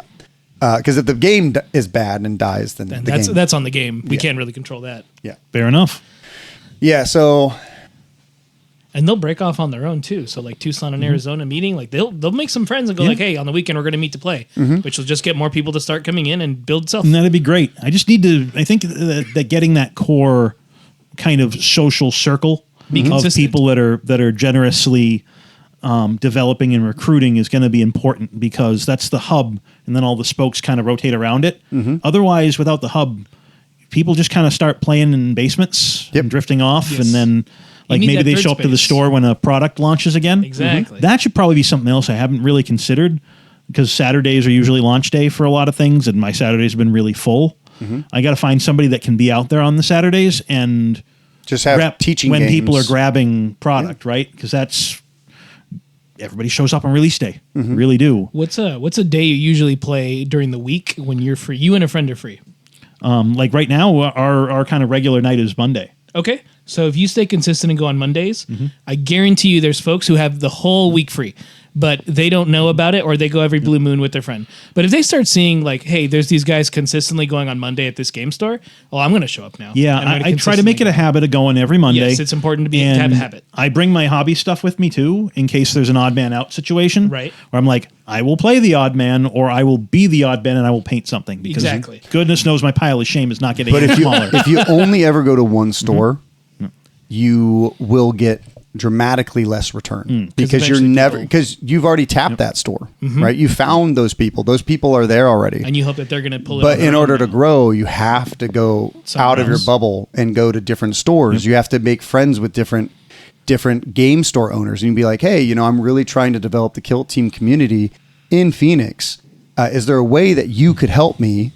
Is there a way that I could give you a Discord that people can start to come to? And Discord is a double-edged sword too, I found. It is. On the one hand, if you can find the right one for like a region, people will all congregate there. On the other hand, like each store has a separate one, and they're going to go to their own stores. Match up. The other thing that happens, I've noticed, is that people get into the habit of just doing scheduled games. So instead of people coming to Kill Team night, it's like Joe and Frank are playing on Thursday. Mike and Bob, they're just going to play at Bob's house because they can't make it on Monday, and then it becomes like by appointment only. And that's a really weird phenomena. It's really hard to build a community when games are by appointment only. Yeah. There's no third space aspect, because that's a big thing too, is like, this is a place where you go. There's no pressure to buy something. There's no pressure to do anything, but you're coming and meeting friends who have like-minded things, right? Like, okay, we come to Kill Team. Sometimes some people don't play, but they just want to be around the players that they've met and become friends with. So they'll go to that place because they want to be with their friends. And in turn, they'll keep playing the game, and more people see that it's friendly, so other people would choose to jump in or, ask and are curious about it. Then that's your moment to be like, well, you should try it. Here's a demo, and you demo it to people. There's nothing wrong with that. By the by, back to the starter set, that might be a difficult start collecting set for somebody, like as a gift, but it is a great demo set. It is. It is. It is peak demo set. Yeah, you can also just go like, hey, I'm gonna use 3 Space Marines. You're gonna use 3 Space Marines, and we're gonna fight the Nerdle team together. Yep. I find that this edition lends itself to demo games really, really well, because a lot of times, like, things I've heard from people who I think have been doing it wrong is like, oh, I've been teaching guys, and every time I teach somebody, I just crush them. It's like, well, did they come back? Joint ops, I swear by it.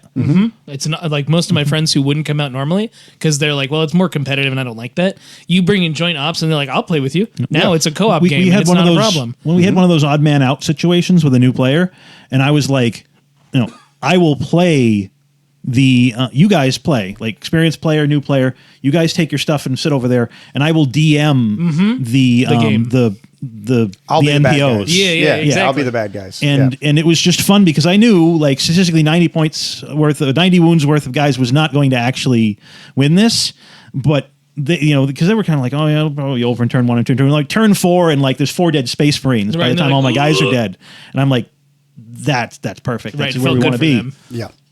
Yeah. So I think there's a lot of really good things in the game, but you just kind of have to get people willing to sit there, willing to try it. One of the other hard things is convincing Warhammer players to try to play Kill Team. And we've been rather successful on some aspects.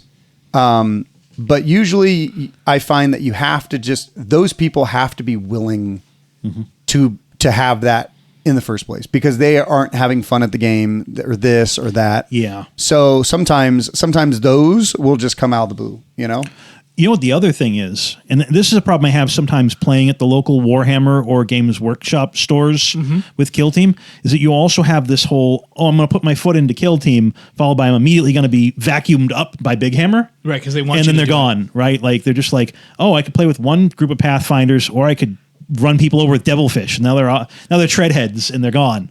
I mean, I don't want to stop that. That's probably a good thing, but I do want to give them a reason to come back to Kill Team on occasion. So I find that there's skirmish players, and then there's big war gamers, and then there is some overlap, right? For instance, we've converted quite a few of our old friends. It took them 4 years? Easy, yeah. But they just had to try it. But they were playing. Oh, what were they playing? We were all playing 40K together when we first started Kill Team, and then it's been 3 years now, and now this is the first time that all of them have bought tickets to Kill Team, Right, exactly. because they have finally found it is a better game. Now we're going to stop tooting our own horn about that. It's a different experience, and sometimes when you're in Vegas, that experience is worth being like the day ends earlier. I want to go enjoy Vegas. You start later, Right. Day ends earlier. There's less stress. Also, it's your podcast. You probably paid to toot your own horn. I mean, you're it entitled. is, yeah. I mean, if they're listening to us this long, They made it this far, then they're for sure. Literally the only reason I go out to Vegas now.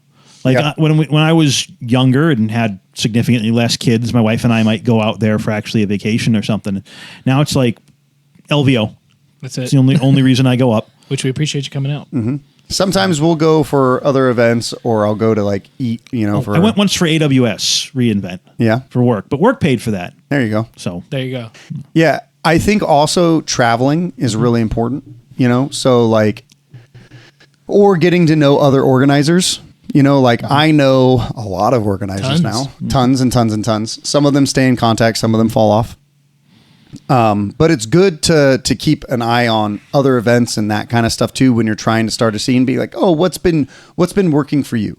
What are marketing ploys that have been working for you to get people to come to your events? Right. Let's try to implement events, something similar. Afters for events matters too. Yeah. I think. And also you cannot, if you end up running events, this goes to everyone. If you end up running events, do not run events in the red. You cannot lose money running events. Does that mean I'll you have to make a I can profit? lose money. Yeah. Does that mean you have to make a profit? No. But one of the big things is you will burn out. And people, it happens here sometimes too. It's like, oh, wow, this one ran red. This feels really bad. Why are we doing this one? Why are we running events? It gets to that point sometimes. It's like, why are we running events? Like, we could be making more content, and sometimes, sometimes you do it for the community. Sometimes you just have to take it. And you're like, well, if we don't do it, no one's going to do it. And the game will die. And then there's no reason to make content, and then there's no reason to enjoy what we do. Yeah. So sometimes it is just a labor of love. So you have to have those people willing to do the labor of love, not willing to make money. So start slow. Don't overdo it. Like if you're friends with your owner at the game store, figure out a method where you can at least break even. Yeah. And then we can continue doing it, and then eventually you'll see a profit. It takes a while. I'm also not a big fan of the game store method, where the game stores are like, hey, you run an event and we'll give you store credit. Right. That's not really. You're donating your time.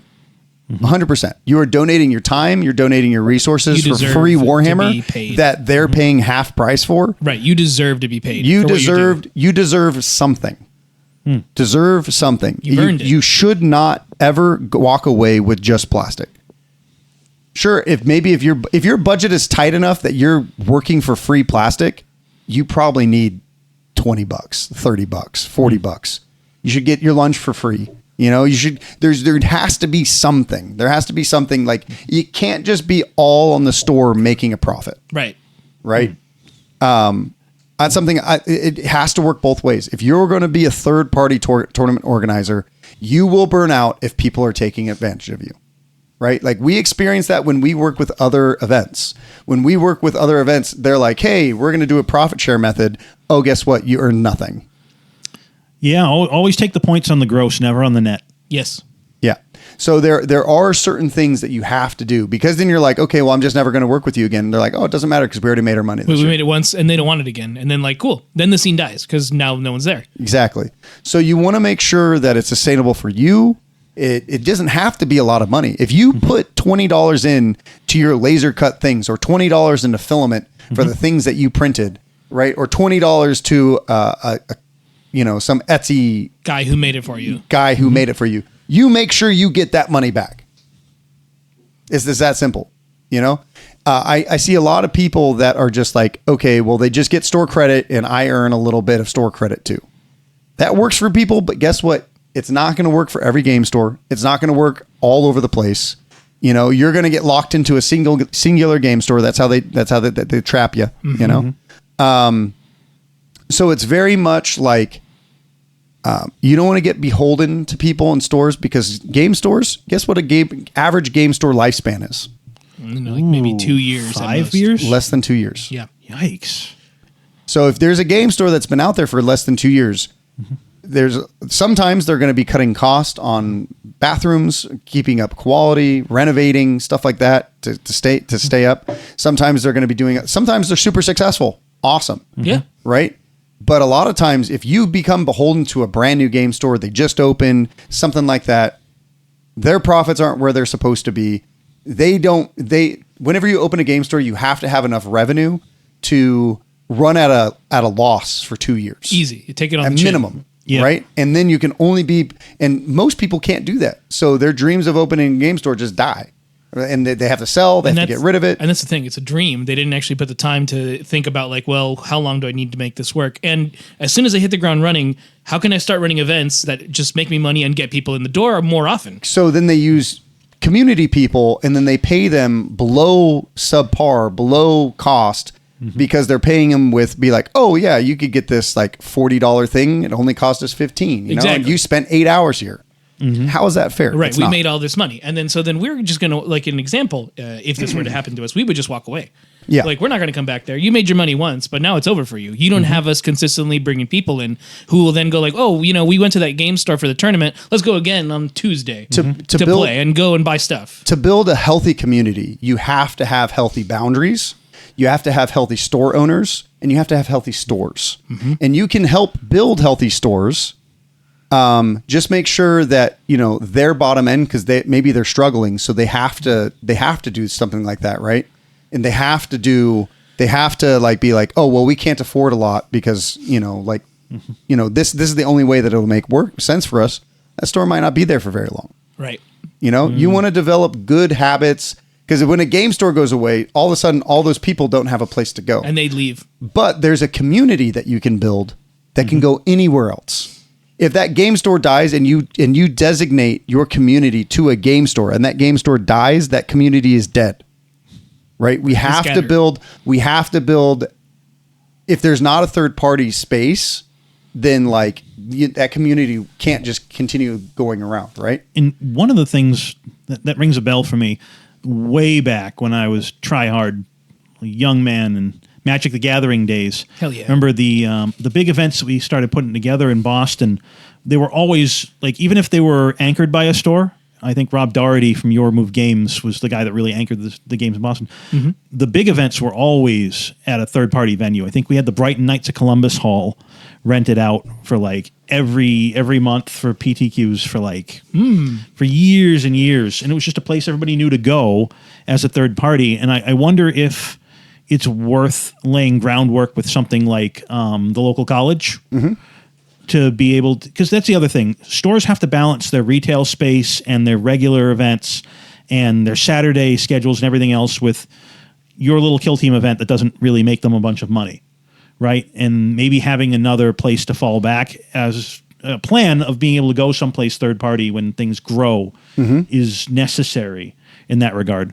Plus, like, not everybody goes to the same store. Like, colleges seem to be a wellspring of people with too much time on their hands, and being able to kind of pull from there might be a good, healthy next step. Actually, that would be a good one. Yeah, it could be. The other thing is that I'm also saying never to make those things. There's certain things like if this is the only way one of your stores can do it that you regularly go to, right? Then sure, bite the bullet, take the store credit. But don't make it your only thing. Right. Don't make it and go other places. Like, you have to realize that that's not a good relationship. Like, it might be good for a little while, but you're going to get burnt out. The store is going to get burnt out. Something's going to happen. I'm also not saying, like, sometimes you have to be able to sacrifice, and so does the store, right? So sometimes you're going to have to sacrifice to run an event at a store. And that's okay. That happens. It's happened to us before. We've had to take bad deals to run an event. That doesn't mean we're going to go back. You just don't make a habit of it. Yeah, exactly. Everything in moderation. It's the same thing. Like, don't drink too much caffeine or monsters. Yeah. And it's a learning experience too. Like Too much is subjective. yeah. So sometimes it's always good to like come in and try different things, because you know what? Maybe that works really good for somebody. It could work really good for somebody, right? But for us and for, I think, the majority of people that I've seen come and go out of scenes, it does not work. And I also think another big one is somehow you have to make terrain, because you can't depend on the community. Because imagine, I've seen this happen to event organizers. They have somebody who has like a bunch of terrain. They have a falling out. They have no more terrain. Yep. Oh, there's an event coming up. We dead. Well, and the problem in stores a lot of the time is the terrain's meant to be interchangeable with 40K. So you're going to have this event, unless you can like hijack everything the night before, 40K players are just going to take that terrain, and now you can't put Vulcus together because somebody's got a bunch of friggin' a Land Raider park next to it with a bunch of Terminators on top of it. So you can either invest a lot in a Games Workshop terrain, you can get a 3D printer, you can 3D print stuff, you can hand make stuff. If you put the time and love into any terrain, even if it's foam, whatever it is, It'll look nice. As long as it looks nice and people see that you tried, people are going to enjoy it. It's an immersion thing, because they go, how do I try this game? Yeah. Yeah. So, and there's lots of ways to do it, but It can also become a draw. Like if terrain's your thing, And you're good Like- at it, yeah. yeah, people like to play on new exotic terrain. They love to see paint jobs and all these other things. Like those can become part of the attraction. similar to LVO, right? Like LVO, we have, third party everything. Nothing is GW stock standard other than Into the Dark, right? Which and- I think is their best creation so far of a terrain set. Correct. Yes, if you're going to buy one. Yeah. But if those terrain sets go out, guess what? We have 30 sets of Into the Dark. That is going to become narrative terrain, I guess, because there's nothing else to do with it. Yep. So a lot of times, like, organizers have to be willing to be able to adapt and change. We saw Frontline Gaming deal with something like that with 40K, where their events started struggling in 10th edition because the terrain set changed. The type of terrain that they needed to use in 40K changed, and they were running LVO with 1,000 40K players. Guess what? Did they do like 500 tables of terrain? Just They had to redo the change. whole thing? They had to change, and they didn't. And they got bad reviews for certain things. And then they started changing stuff, and it got better by LVO, but they still had some of their old stuff. They still had GW stuff. And then eventually, like, they caught back up with the times. But like the bigger events that you run, the more there's more open hostility in game design space when things change. I just had a thought in that regard. I noticed one of the habits sometimes on events is that the top tables have the best terrain, and then by the bottom you're hitting unpainted stuff and leftovers. You're in and I think that's table actually 1,000. really dangerous, because the players that are there that haven't bit the apple quite as many times yet, that are struggling with their initial, They're in the back. they're in the back, and now they're Especially having with Kill Team, when their teams keep getting destroyed or Nerfed, nuked yeah. off the table. Right? Yeah, like that's such an easy habit to fall into. And those players, you do not want them to be an afterthought from a tournament organizer perspective. Absolutely not. They're going to walk away. It's the same thing with narrative players. Every single narrative event that we did, KTO 2, they put all the narrative people outside in a tent. No one was inside the building. Correct. In Thankfully, the mansion. it was warm. It was warm. but it was kind of one of those, like, we're outside. Like, what? When Yeah. you first read it, you're like, what? Yeah. You're like, Are I we signed up to second-class play in a players? mansion. Right. Not, Yeah. Like, why are we outside? exactly. Yeah. So like, Which I think they definitely could have used a There lot was of the space. They definitely could have had, yeah. That's a different story. So there's different things of like different areas. Like when we do our narrative, it's always in the front. Because they're just as cherished Bish. as our competitive players, right? They belong in the. That's why we run LVO the same way we do. They're a part of the overall event. A lot of people run narrative as a separate thing.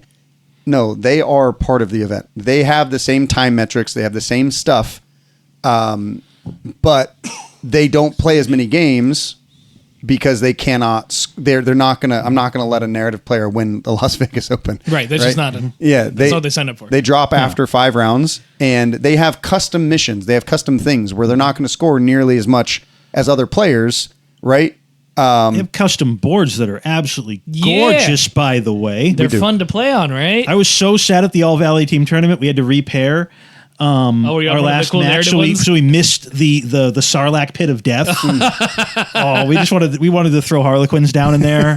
It's so bad. Since you mentioned that, a quick side note. I love the Legion guys, the Star Wars Legion guys. They always have pimped out, like, their boards are narrative as hell. Anyways, Yeah. that's just a little tangent. I mean, that's the thing, though. Like, It's fun to look at. Unfortunately, the competitive kill team community is not very work that raw. way. Yeah. They're Scrooges, as some people have said, right? Yeah. Yes. They are very raw, and they only like certain competitive stuff. So when I pushed out this asymmetrical Into the Dark set, I was like, oh, here's a narrative wall. How are people going to think? And people are like, oh, this is game breaking. This is amazing. Right. You know, but here's the thing, like. Yep. Everyone should want to play with Rule of Cool, Yeah. as long as it's competitive. Yeah. You know, I mean, and let's be fair here. Raw competitive, like the problem with narrative sometimes with people like that's unfair, that's unbalanced, right? We're not all on the same page. But not gonna name names or point fingers, but lately maybe the Raw is not as necessarily as balanced as we were hoping. I'm not the only one. You know, so you have to find that. remember, happy this medium. is the most balanced version of Kill Team. Fair and balanced. I think the base rules are. I think the base rules. The base rules are pretty Like good. as a chassis, it's great. It's once you start hitting the data cards, things kind of go off. the Yeah, rails. this server blade is better than this one. Yeah. Mhm. Yeah, but I mean, I think that's one of the things, right? Is that definitely the Rule of Cool is. That's why there's such a big draw to All Valley Team Tournament too. Is like we have some really interesting Rule of Cool stuff. Some of the competitive players, like, oh my gosh, I've got nothing but narrative boards. I'm gonna lose. And I'm like, well, that sounds like your you have team two problem. other boards Right, to like- pick from. If they know you don't want to play on the narrative board, they shouldn't send you to it. Right. Exactly. And if you're just good, choose you'll figure it Defender and out. choose one of the other ones. Yeah, Yeah. you'll figure it out. You know, Yeah, have fun. have fun. This is you're with your friends, man. Unless your friends are hella salty. Yeah. Or like hella sweaty. But that's the whole point of having a 3-man team, though. You can have the Sweat Lord, but you Right. can also have like the guy that makes the Sweat Lord tolerable on the team. Yeah. It's okay. The chillest dude there. Yeah, be like, hey, that's my friend, the Sweat Lord. You should probably put one of your Sweat Lords into him, and then we'll just have fun, and then we'll both laugh at their expense, and then it happens. I remember Saya and I were playing next to you and someone else at the not Kubla Con, but one of the cons they have out here in LA. And I remember going up to her when you guys were doing your thing, getting the TO, and I looked at her and go, "That's why we're not at the top table." Oh, I think that's when I was playing Chris Bierenid. I think so. Yeah. man. And we were like, they're going at it with the rules, and like, no, we're good. That probably works. Go ahead and shoot me. That's good enough. That's why we're not at the top. Yeah. You know, have fun with it. You know.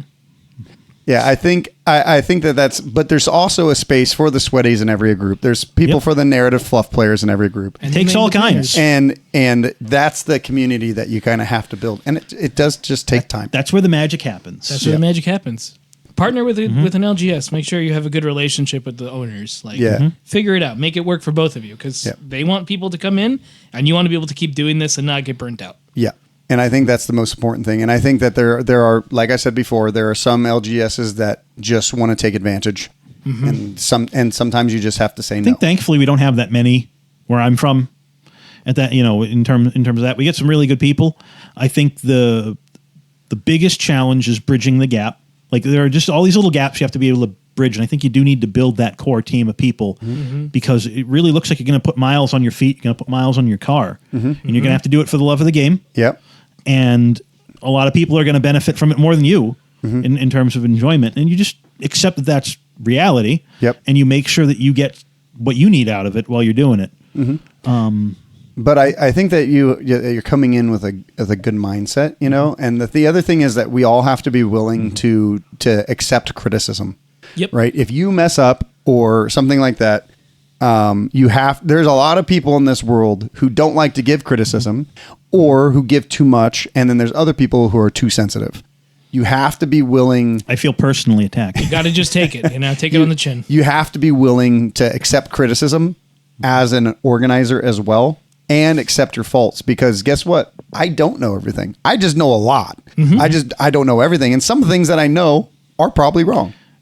That they will let us know. Yes. They will let us know. And sometimes it's dangerous to assume that because you've seen this happen before someplace else, that it's going to work for your particular locality. And Like- some game stores I have never stepped foot in. and they still send me stuff for Las Vegas. Right. Nice. And We have so a good reputation. and then there's just some game store owners that are just like, yeah, I'm down to help the community no matter what. And you don't have to come here, you don't have to do anything like that, and it's great. Yeah, so I got to be prepared. Like if the situation comes up, people like, we don't like playing approved ops. We want to play narrative. Can you give us something narrative that travels around that we're excited about? I need to be able to flex into that. Just because I'm a half-hearted try-hard some of the time doesn't mean that people need to play the way I want to play. Right. For me to have them have a good time. Yep. And sometimes some of those narrative players will come out to an event. We had a guy named Alex come out to one of our events. You have a lot of guys named Alex there's a come lot out of to your Alexes. events. There is. But Only one else I've been above. trying for like 9. How long has he been in the scene? For a minute. For a long time. Yeah, he's been there. And for I've a minute. never been able to get him to come to a tournament. Ever. Ever. He's always said no.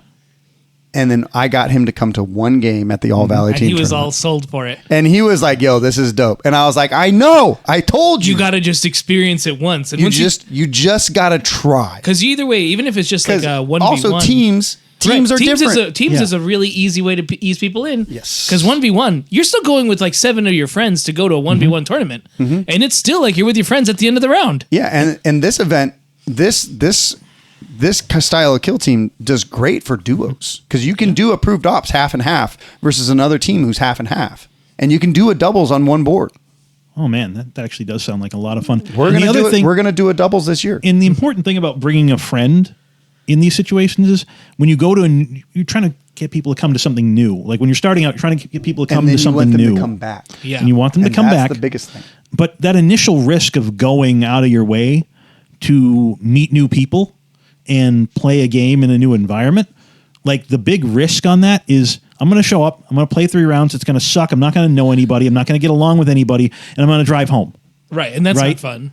Yeah. You bring your friend, well, okay, so assume it's the worst case scenario, but your friend, you got 2 or 3 friends with you. You can go Everything home and sucks. you can drive go to home and IHOP talk. Yeah, afterwards, we you gotta, complain about it You over can pancakes. talk Right, shit exactly. the entire Yeah. time. Oh, There you that Yep. guy Sean. Oh my gosh. I didn't like him. Oh Who's my- Alex Popov? You know, What kind of name is Jack Ammo anyway? There you go. Yeah, I'm a but I like jackalope. Jack Ammo. You didn't like Jack Ammo? That guy was dope. Exactly. The most American name I've ever heard. Jack, named by That's so real good. patriots. I never thought of that. Jack Ammo Eagle Claw. Yep. You're absolutely right, though. But yes, and I think skirmish games are a little bit easier to teach a friend. I think GW has designed teams to be simple, Space Marines, to be simple enough to just go run and hit face. I love the idea of like a joint ops type event where you're like, bring a friend. Yep, Like that's- literally bring a friend that's never played before. We're going to put him in the meat grinder. It's going to be funny. They'll have fun. Yeah, we're probably we're gonna maybe not. That's never played before, but we'll probably do With some minimal sort of a. experience. I know you know? what you mean, but Yeah, they got Yeah. something. They understand war games. Yeah, Bring your filthy casual friends. Yeah, then We'll and convert let them experience it and have fun. yeah. I think there's a lot of good things that you can do with the thing. One last thing is, how are you different than everyone else? You My don't mom have to says be I'm different. special. All right. You don't have to be different than everyone else, but there is something to say of like, hey, the only place that you can get the Squad Games trophies at are Squad Games events. We also have very specific thought processes for our events, right? Like Nova doesn't do pre-released maps, right? Other places don't do pre-released maps.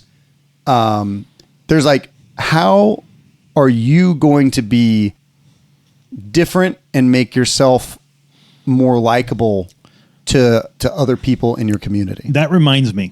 So the first time I ever went to LVO, it was before your time, I think, running it. It was at Bally's.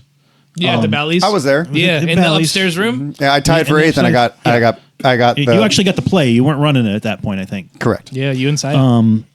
Tied for eighth, and I didn't make the top cut because of strength of schedule. Yeah. That's a different story.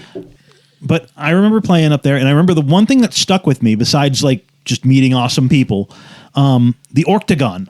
There was this Yeah, one guy that the brought little dude, this yeah. this like Mad Max death arena of orcs and stuff there, and you would just throw your character models into it against like a Mork or Gork boss, and you get a little purity seal or whatever when you won. And that stuck with me so long that even after COVID, I was like, I'm going to come back to LVO because, I mean, I didn't win the tournament. Some ups, some downs, met some cool people, and I got to do something that I don't have an Orctagon at home. Mm-hmm. We do not have an Orctagon at home, right? Like, that was a thing. Yeah, so the Orctagon came back the next year. Mm-hmm. And then... That was at the Rio, right? That was the Rio. So after COVID, it was when Sheldon was doing it in 2020. I remember seeing it in 2022. The dude was like, yeah, you could try it out. Yeah, but he moved to 40K. Yeah. And... he was playing 40K in 2022. Rest in pepperonis, Orctagon guy. Yeah, rest in peace, my guy. But yeah, no, the Orctagon was really interesting, and I thought we kind of did like this arena thing last time for the After Dark. Yeah, but I'm going to tell you right now, for us to run an After Dark event, we have to have. You don't sleep enough as it is. Yeah, exactly. It is, man. Yeah, that's a 12, 14-hour day. Yeah, LVO, which we only have 8 tickets left. Get them soon. But LVO, we come in on we start driving here probably around 5 a.m. Yep. On Thursday, and we start setting up as soon. So as we set up so we spend all night packing. Right, the Wednesday before. Yep. Then we drive 5 hours to LVO, and then we unload around 10. If you're lucky, they'll let you use the cargo side. They do. Luckily. They do, thankfully.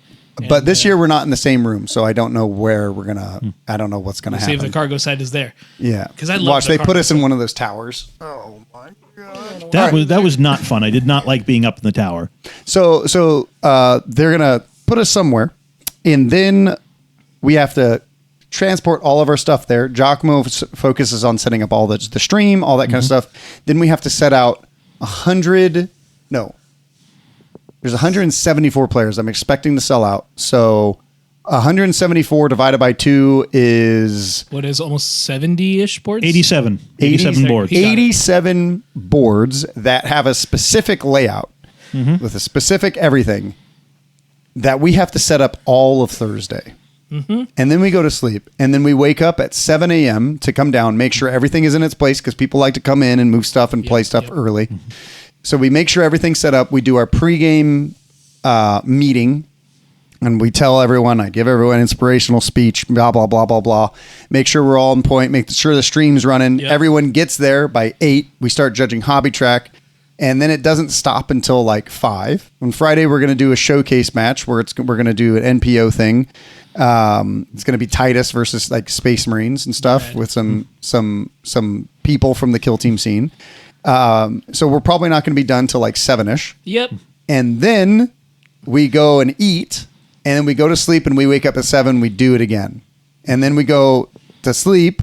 We go eat and do maybe Saturday we'll be able to do something, and then we go wake up on Sunday, do the same thing, and then we're done by 5, and everyone leaves. Yep. And then it's just me, striking the sets. Giacomo, and Saya taking down 87 boards, all of our stuff, everything, all the stream, and then we pack it up, and then we drive 5 hours home. And then we make it home. After 5. So we usually leave around 8. We don't get home until 1-ish. Yeah. And then I have to unload. Oof. It's a very long time. So there's not a lot of time. So when they're like, do you want to do an After Dark? I'm like, no. Not really. No, I don't. I want to go to sleep. I want to sleep. You can have somebody else do an After Dark. I will pass out on that couch. But not me. And everyone's like, oh, I wish there was an After Dark. I'm like, well... I don't. I want to go to bed, and I'd like to eat something first. Yeah, I want to go to the Strip and eat at Chef Ramsay's. I want to go to the Strip, and I want to go to the Mew. What is that thing called? Mew Mart. There's like a art museum. Oh, inside it, and you have to go find it or something. Yeah. I want to go do stuff, just like everyone else gets to. Yes, or at least sleep. Yeah, one of the two. Yeah. Wind up driving back to Henderson. They usually stay out that way. It's like where all like the people that retire from working on the Strip go. So like the restaurants are just ridiculous. You like pay regular prices, and you're like, this guy used to cook at at Caesar's. Right, just knocks it out. Right, it's amazing, and it's like significantly less because it's not on Strip. But, so it's like if you're a budget traveler, Henderson definitely worth looking into, and then come over to the Rio for that. And the other cool thing is things like LVO. when you have a group, you can be like, how many of us are going to LVO? Let's all get rooms together, and then we all see how we do. We all kind of go as a loosely grouped team, or all Valley. Oh, guys, let's go to California. They got this great team tournament. Yep. Right. Room share, guys. Room sharing is important. It's cheaper. It is. Yes, generally. So try to do that if you can. Yeah. Yeah. We're going to start wrapping it up here. Is there anything that you guys want to shout out at the end of the video You want to start, Marty? or podcast? I'm just going to thank my wife, who's now wrangling the 4 kids at home. Thank you, Marty's wife. So thanks, Liz. Always appreciate you. Okay, I'll go. You can always join the conversation by checking out the Discord or putting your comment if you're watching this on YouTube. Check that out. Check out the Hobby Highlander. Tell us what you think about certain colors. Tell us what you think about Kill Team. Let us know about all that good stuff. You can also check out our Patreon. Patreon members get extra episodes, get a few extra podcasts, and a bunch of free things that come up ahead of time before the whole community gets to try it out. There is a Patreon-only Discord as well. That is in our Discord, which has access to after-hour streams, and so where we do some battle reports, and also a lot of the stuff. Sometimes I don't post it there. I'm just like, I take a picture of something. I'm like, what do you guys think? Tell me. And I'll take like pre-merch LVO stuff. I'll be like, hey guys, look at these new dice. What do you think? Are these good? And people are like, yeah. Yeah. So you want to have influence on what's good and what's not good in the scene? That's a good way to do it. Sometimes we ask about, hey, what should we do a podcast on? Yep. And usually it's right before, and everyone takes too long, and we're already recording until we get it for the next one. Yeah, exactly. And we do what we can. So you could check that out, and that helps us as well. Run more events for you guys and try to make more content for you to enjoy. And you can find us on Instagram at squad_games_entertainment on Instagram, or we try to keep you up to date with the stuff that's happening. Like when we did the World Championships, and we were keeping you up there. You can check us out on Twitch. We do live streams. In fact, by the time you're listening to this, we'd already done a live stream. And the video will then go up on YouTube, and you can catch it there. Leave us a comment. Tell us what you think. Tell us what we did wrong. Tell us what we did right. That's my spiel. Mm-hmm. How about you? Shout out to Marty for driving so far. Let's not forget our Alexander Popov shout out. All the time. Can't forget that guy. I also want to shout out. I think I forgot to do this at the beginning of the episode. We've added 2 new members to the Squad Games team. It is no longer just me, Saya, and Giacomo. Yeah. We've also added Alexander Popov. He's done way too much for us not to have him out there. I'm still waiting for a profile picture and a little blurb so we can put him on the website. And David. Shout out to David. Thank you for David. All of the stats work that you do, all the time that you spend away from your family, making sure that the stats are correct and that they're up on the website, going great. Without those 2 guys, they do a lot behind the scenes, and they definitely help us out, and they do it all for the love of everything. So everything Kill Team and Squad Games. So appreciate them. But yeah, and shout out to you guys making it this far in the video. Some people would say a double goodbye, but that's not us. Nope, we say it once. Yeah, just once. Just once. Until next time, everyone. See ya. Take care, everybody. And I'm going to stop recording now.